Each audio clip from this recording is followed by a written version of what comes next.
স্বাগত আপনাদের সার্বক্ষণিক ভূতের আরও একটি সত্য ঘটনায়। আজকের যে ঘটনাটি হচ্ছে সেটি সংগ্রহ করেছে আমাদের মডারেটর অর্ণব তার ফুপির কাছ থেকে।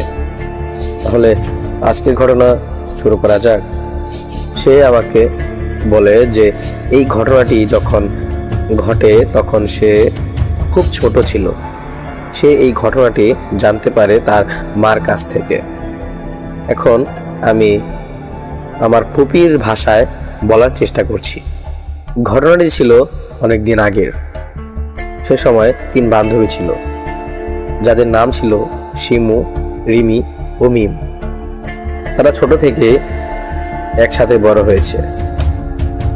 এমনকি তাদের বাড়িও ছিল একই গ্রামে। একই গ্রামে থাকলেও তাদের বাড়িগুলো একে অপরের থেকে একটু দূরে দূরে। তারা একই স্কুলে পড়াশোনা করত। একদিন শিমু, রিমি ও মিম 3 জনে ক্লাস শেষে বাড়িতে ফিরছিল। এমন সময় মিম তার ব্যাগ থেকে একটি বকুল ফুলের মালা বের করে। মালাটি থেকে অনেক সুন্দর সুবাস ছড়িয়ে পড়ে। এটি শিমু ও রিমি লক্ষ্য করে এবং তারা 2 জনেই মিমকে প্রশ্ন করে, তুই এই বকুল ফুল কোথায় পেলি? প্রশ্নটি শুনে মিম উত্তর দেয়, তোরা জানিস না আমাদের গ্রামের উত্তর দিকে যে একটি বড় বিল আছে, তার উপরে একটি বকুল গাছও আছে? তখন শিমু ও রিমি বলে, ওই গাছটি থেকে এনেছিস? মিম বলে, হ্যাঁ এনেছিলাম তো। তখন শিমু বলে যে আমাকে কয়েকটা ফুল দিস তো। তখন মিম বলে, আমার কাছে তো আর নেই, কয়েকটা পেয়েছিলাম, সেগুলো দিয়ে মালা তৈরি করেছিলাম। তখন রিমি ও শিমু বলে, চল তাহলে আমরা গিয়ে এক্ষুনি কিছু ফুল নিয়ে আসি। মিম বলে, তোরা জানিস না সেখানে ফুল নিতে কত দূর দূর থেকে মানুষ আসে? তাই সকালে সবাই সেই ফুলগুলো নিয়ে চলে যায়। আমাদের যদি ফুল আনতে হয় তাহলে আমাদের অনেক সকালে যেতে হবে, তাহলেই আমরা ফুল আনতে পারবো। সে সময় শিমু বলে, তাহলে চল আমরা শুক্রবার সকালবেলায় গিয়ে ফুলগুলো নিয়ে আসি, সেই দিন স্কুল বন্ধ থাকবে। তখন রিমি বলে, আমাদের কি বাড়ি থেকে যেতে দিবে এত সকালে? শিমু বলে, তোকে কে বলেছে বাড়িতে গিয়ে বলতে? আমরা না বলে যাব। এই প্রস্তাবে তারা 3 জনই সহমত হয় এবং তারা শুক্রবার ভোরে যাওয়ার প্রস্তুতি নেওয়া শুরু করে। শুক্রবার দিন ভোরের আলো ফোটার আগেই রিমি এবং মিম শুক্রবার দিন ভোরে আলো ফোটার আগেই রিমি এবং মিম শিমুকে ডাকা শুরু করে।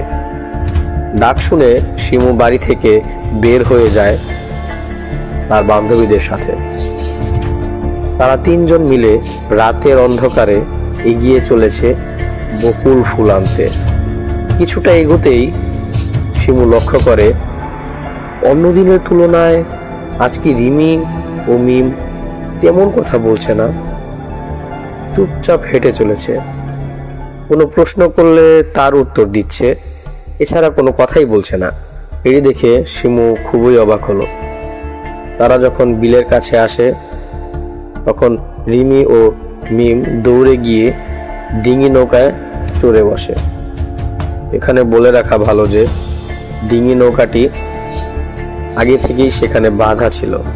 নৌকায় উঠে রিমি ও মিম শিমুকে তাড়াতাড়ি আসতে বলে। তারপর শিমু তাড়াতাড়ি ডিঙি নৌকাতে উঠে পড়ে। রিমি ও মিম নৌকাটিকে চালিয়ে বিলের ওপারে নিয়ে যায়। তখন দূর দূরান্তে অন্ধকার আচ্ছন্ন ছিল। এটি দেখে শিমু বলে, যাক আমরা আগিয়ে আসতে পেরেছি। তারপর তারা গাছ থেকে বকুল ফুল পাড়তে শুরু করে। তাদের নিয়ে আসা ব্যাগ যখন পুরোপুরি ভরে গিয়েছিল, তখন শিমু বলে, চল এখন বাড়ি ফিরে যাই। তারপর তারা সেই ডিঙি নৌকায় ওঠে ওই পারে যাওয়ার সিদ্ধান্ত নেয়। নৌকা যখন বিলের মাঝখানটায়, তখন রিমি ও মিম নৌকা চালানো বন্ধ করে দেয়।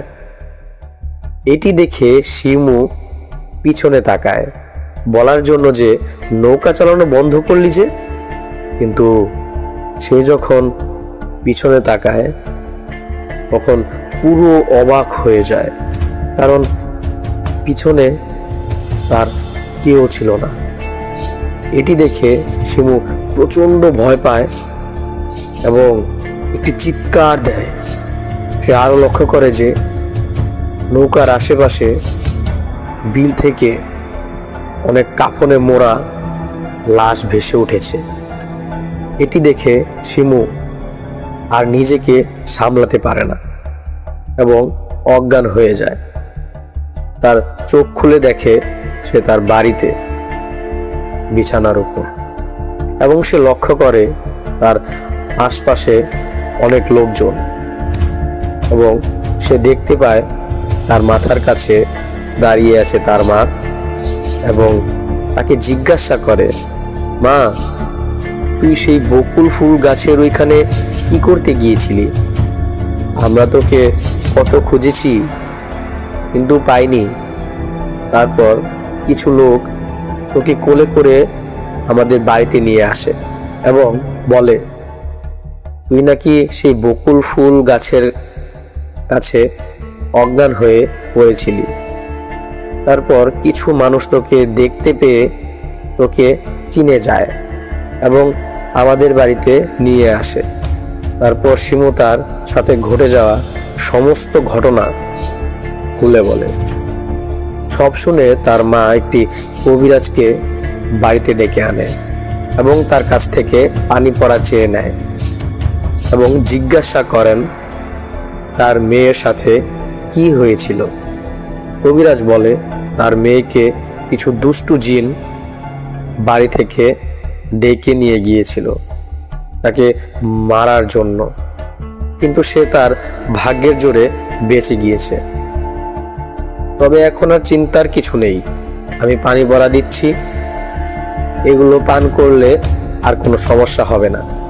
কিছুক্ষণ পর শিমুর সাথে দেখা করার জন্য তার দুই বান্ধবী রিমি এবং মিম সেখানে আসে।